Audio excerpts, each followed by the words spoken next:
4th of July, 2025. The United States signs a bill literally named the One Big Beautiful Bill Act, and buried inside it is an expiry date for the country's flagship hydrogen subsidy. $3 a kilogram of taxpayer support, gone for any project that isn't under construction by the end of 2027. And that same year, the industry cancelled roughly 60 major green hydrogen projects. About 5 million tons a year of would-be capacity into the shredder. BP alone walked away from a 26 gigawatt plan in Australia. That's not a correction. That's a stampede for the exits. And yet, you've heard the pitch. Hydrogen is the fuel of the future. Presidents say it, CEOs say it. It's been the fuel of the future for 50 years now, which should maybe tell you something. So which is it? The fuel of everything? Or 60 funerals in a year? I spent over a decade commercializing first-of-a-kind energy technology, and in that world, hydrogen was never a slogan. It was an ingredient, something the plant makes and eats by the ton because the chemistry doesn't happen without it. So I have opinions here, and I'll give you the verdict up front. It's a split decision. As the fuel of everything, the thing that powers your car, heats your house, and stores the grid in a tank, green hydrogen is overhyped, and the physics itself says so. But as a cleanup job on the hydrogen we already make, the 100 million tons a year, the world quietly cannot function without. It's a real bet. Same molecule. Two opposite verdicts. By the end, you'll know exactly where the line sits. We ranked the colors of hydrogen a while back, and last time we tore down the 4 machines that make the green kind. Today, the molecule itself. Does green hydrogen actually pencil? Everything here is public data. And there's a free 1-page verdict, plus the full cost workbook, the one where you can set your own power price and watch the answer move, waiting for you at bankable.show, link below. 2 numbers to hang on to, 5. And 2, green hydrogen from a Western machine runs about $5 a kilogram to make, unsubsidized. The fossil version it wants to replace runs about 2. 5 versus 2. The entire story, the subsidies, the cancellations, the whole hype cycle lives in that gap. Let's go. Start with the pitch, because it's a genuinely beautiful pitch. Take water. Take sunshine. Run the sunshine through a box, split the water, and out comes a clean fuel you can burn, store, ship, or feed into a chemical plant. The only byproduct is oxygen. If that fuel gets cheap enough, everything downstream of oil and gas is suddenly up for grabs. Cars, steel mills, home heating, whole power grids backed up by tanks of the stuff. That's the hydrogen economy, and on paper, it's a market worth trillions. Now the invoice. And let me be precise here, because sloppy comparisons are half of this industry's problem.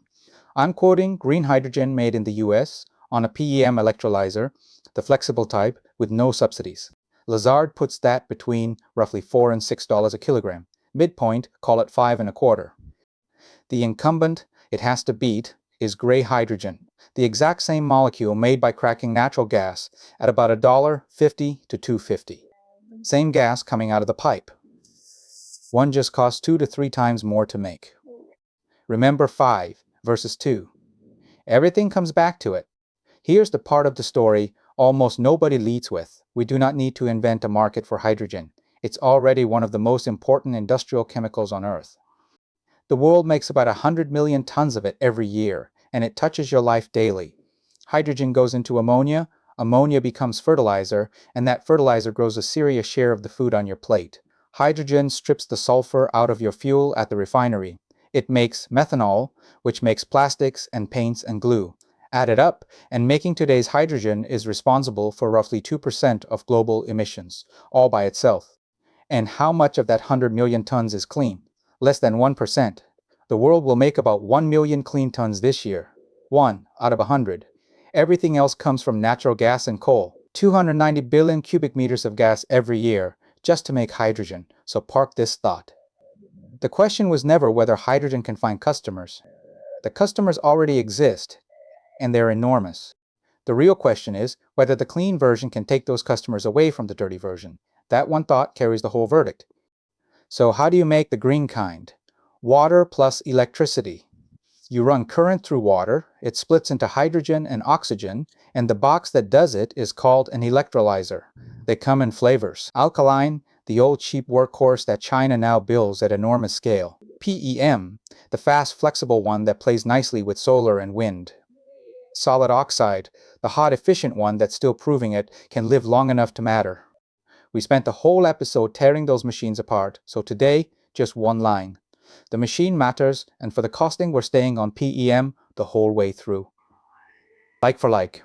Here's the whole plant on one screen. Renewable power comes in and gets conditioned. Water comes in and gets polished to laboratory grade. That's the treatment plant bolted onto the front that everyone forgets.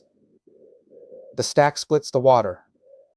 The hydrogen gets separated, dried, compressed, and either stored, piped, or fed straight into whatever you're making.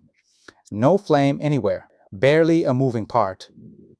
And I want to be fair to the seduction because it's real. An electrolyzer is modular and quiet. You can park one in a shipping container or tile hundreds of them into a gigawatt plant. It turns cheap electrons into a storable, shippable molecule, and the exhaust is oxygen. When people fall for green hydrogen, this is what they're falling for. And the machines genuinely work. The world has installed about 2 gigawatts of them so far. Hold that number 2 because it's about to look very small. Now, the number that runs the entire show. To make 1 kilogram of hydrogen, a real commercial electrolyzer eats about 50 to 55 kilowatt hours of electricity. Physics says the theoretical floor is 39.5. So the machines are already close to the wall. There's no Moore's law coming to save you here. Best case, ever, you shave off maybe 20%. And here's the brutal part. That kilogram you just spent 50 kilowatt hours making, as a usable fuel, it carries about 33. And if you ever turn it back into electricity, the fuel cell takes its own cut, and you keep roughly a third of what you started with. A battery hands you back 85 to 95%.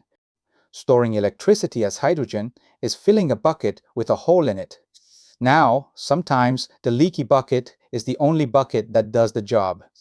Storing summer sun for the winter. But you should know about the hole before you buy the bucket. And this flips the whole question. Electricity is 60 to 70% of the cost of every green kilogram. Each kilogram is 50-something kilowatt hours, remember? So green hydrogen was never really a bet on hydrogen. It's a bet on ultra-cheap, always available electricity. That is the tech's own binding number. And most places on Earth don't have ultra-cheap, always available electricity. So let's do the money properly. 2 levers dominate every green hydrogen spreadsheet, and they fight each other. Lever 1, the power price. Every $10 per megawatt hour moves your hydrogen by about 50 cents a kilogram. Lever 2, hours. The machine wants to run flat out because an idle electrolyzer is parked capital. And this is the trap with solar, the cheapest power on the board. A solar farm only runs at about a quarter of its nameplate over a year. So if you wire your electrolyzer straight to the panels, that expensive stack sits idle 3/4 of the time, and stranded capital wrecks your cost per kilo. So you do one of 2 things. You overbuild the solar and add a big battery to stretch the running hours, and that battery is not cheap. Or you pull firm power off the grid around the clock, which costs more and muddies your carbon claim. So it's never just cheap solar. It's cheap solar plus the availability problem plus the battery bill. That tension is the whole green hydrogen business in one sentence. Put the bars up. Gray, the incumbent, the exact same molecule from natural gas, about $1.50 to $2.50. Green on PEM, 4 to 6, unsubsidized. Even with the maximum US subsidy, $3 a kilogram of help. Green lands between roughly 2.5 and 4. Look at that carefully. With the biggest per kilogram subsidy on offer anywhere, green's best case just barely overlaps the top of gray's range. What closes the gap, for real, is a carbon price. Making a kilogram of gray hydrogen emits roughly 9 to 10 kilograms of carbon dioxide.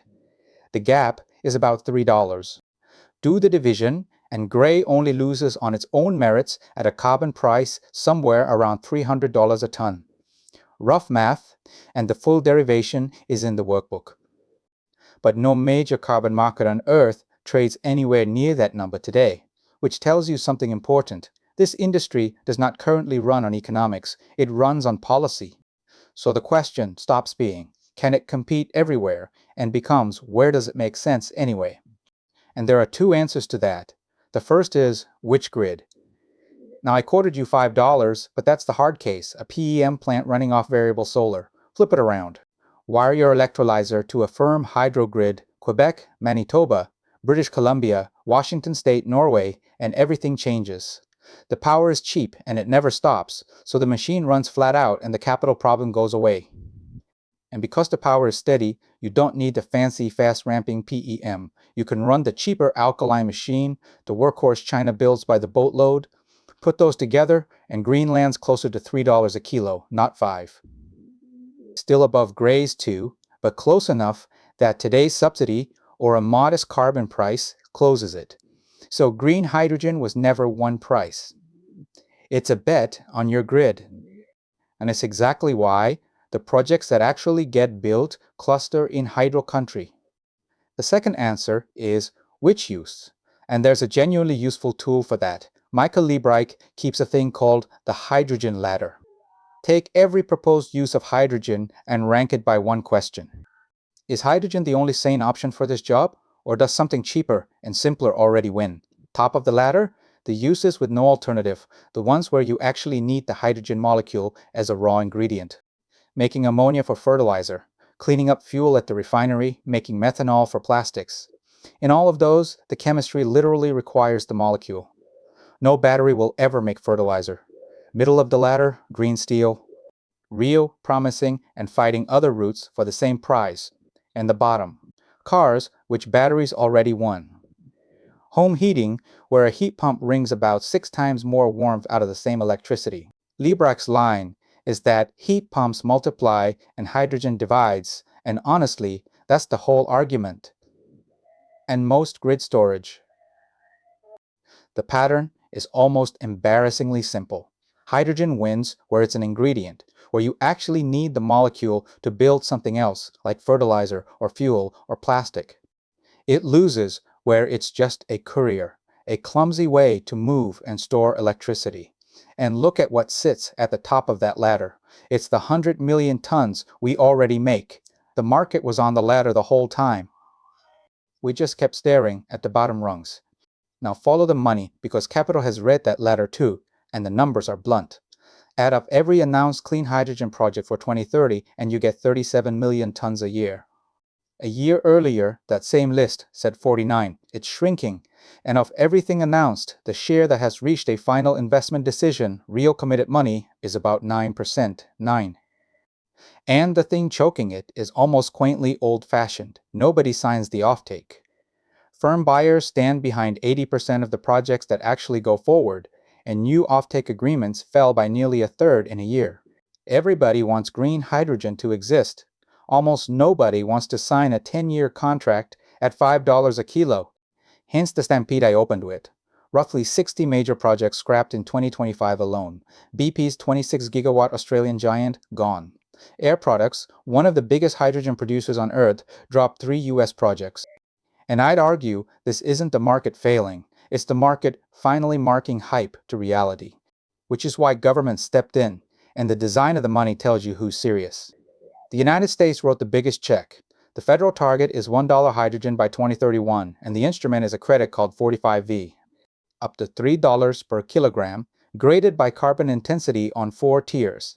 The cleaner your process, the bigger your credit, and the top tier makes you prove your electrons are new, nearby, and matched to your production hour by hour. But remember the cold open. That credit now dies for anything not under construction by the end of 2027. There's a countdown clock bolted to the gold rush. And Canada runs the same play with its own twist. A refundable tax credit that pays 40% of your equipment cost if the hydrogen is nearly carbon-free, 25 if it's middling, 15 at the margin, plus an extra 15% on the gear that turns hydrogen into ammonia for export. Same philosophy on both sides of the border. Pay for how clean, not for the color's name. Europe ran a different experiment, and accidentally the most honest one. They auctioned the subsidy. Producers bid the minimum top-up per kilogram they need to go build, and the lowest bids win. The first auction cleared below 50 euro cents. The second, 60 cents for standard projects, with ship fuel bidding far higher. Read those numbers for what they are. The very best projects on the continent, cheapest power, everything lined up, say they can close the gap for under €1. The average project can't. And the average project is what the cancellation statistics are made of. And then China, which took one look at this market and did the most predictable thing imaginable. It won the machine. China builds roughly 60% of the world's electrolyzers and hosts about 2/3 of installed capacity. Mostly cheap alkaline systems at $600 to $1,200 a kilowatt, while the West pays $2,000 and up. The factory war is over and China won it, but watch the field. The world's largest green hydrogen plant, Sinopec's Kuka project in Xinjiang, 260 megawatts feeding a refinery, has spent long stretches running at about 20% of nameplate. When the renewables dip, it has to throttle back. That's the capacity factor trap. Live, at the biggest plant on Earth. And China's next wave, giant wind-to-ammonia parks like the $4 billion Songyuan complex, is pointed exactly where the ladder said, ammonia. So, the scorecard, then the stamps. Maturity, 6 out of 10. The machines are real and commercially sold, but reliable gigawatt-scale operation is still being proven. Ask Kuka, economics, 2 out of 10. 2 to 3 times the incumbent, and the fix is either a $300 carbon price or a subsidy with an expiry date. Scale up, 3 out of 10. The addressable market is enormous, but 9% FIDE is 9%. Moat, 4. Serious players and serious capital, but the machines are commoditizing and the offtake isn't signing. Timing, 3. The cancellation wave is still breaking and the biggest subsidy is now a countdown. Which brings us to the stamps. Plural, because this one genuinely needs 2. As the fuel of everything, the car fuel, the home heat, the grid in a tank, overhyped. The physics leaks 1/3 of your energy before you start. Every use at the bottom of the ladder has a cheaper rival that's already winning, and the money has noticed. But as a cleanup job on the world's dirtiest essential chemical, the ammonia, the refining, the methanol, with steel next in line. Real bet. The demand already exists at 100 million tons a year. The big subsidies pay by carbon intensity straight into that lane, and the projects that survive cluster where the power is cheap and firm on the hydrogrids where it already almost pencils. Green hydrogen isn't the fuel of the future, it's the cleanup of the present. And the cleanup, honestly, is the better business. Take the 2 numbers with you. 5 versus 2. That's the gap, and about $300 a ton of carbon is what closes it. And 100, 100 million tons made every year, about 1% of it clean, 9% of the pipeline actually funded. Hold on to those, and you can read any hydrogen headline cold. That's the teardown. If you want my full work, the 1-page verdict and the TEA workbook, the live model where you set the power price, the capacity factor, the machine cost, and watch the dollars per kilogram move, it's all free at bankable.show, link in the description. Quick reminder before you go. I judge the technology and the economics. I don't tell you what stock to buy, and nothing here is investment advice. Now, I want your take. Of everything hydrogen is supposed to do, which use actually survives the spreadsheet. Fertilizer, refining and methanol, green steel, long-haul transport, or none of the above? Tell me in the comments. There's a lot more hydrogen to take apart, and you pick what's next. If this was useful, subscribe. See you on the next one.